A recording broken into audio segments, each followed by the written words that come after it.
जय श्री श्याम दोस्तों, आसे कहानियों में आपका स्वागत है। करवा चौथ व्रत की कथा। करवा चौथ की कहानी बहुत समय पहले की बात है। एक साहूकार के 7 बेटे और उनकी एक बहन करवा थी।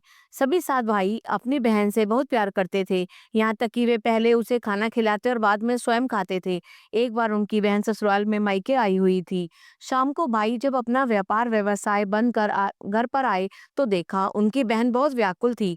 सभी भाई खाना खाने बैठे और अपनी बहन से भी खाने का आग्रह करने लगे, लेकिन बहन ने बताया कि उसका आज करवा चौथ का निर्जल व्रत है और वह खाना सिर्फ चंद्रमा को देखकर उसे अर्घ्य देकर ही खा सकती है।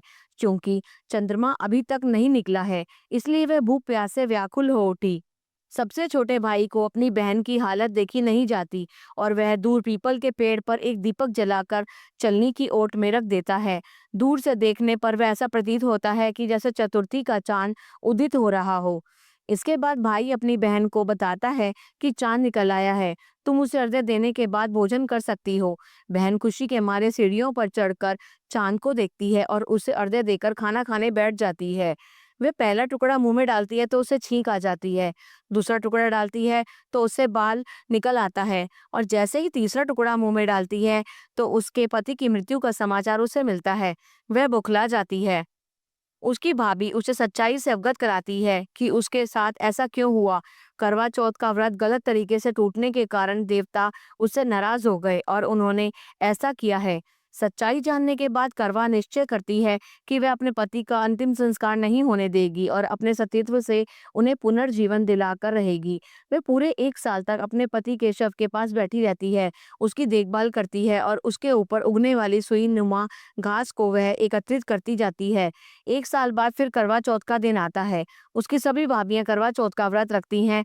जब भाभियाँ उससे आशीर्वाद लेने आती हैं, तो वे प्रत्येक भाभी से यम सुई ले लो, पिय सुई दे दो, मुझे भी अपनी जैसी सुहागन बना दो, ऐसा आग्रह करती हैं। लेकिन हर बार भाभी उसे अगली भाभी से आग्रह करने को कहकर चली जाती है।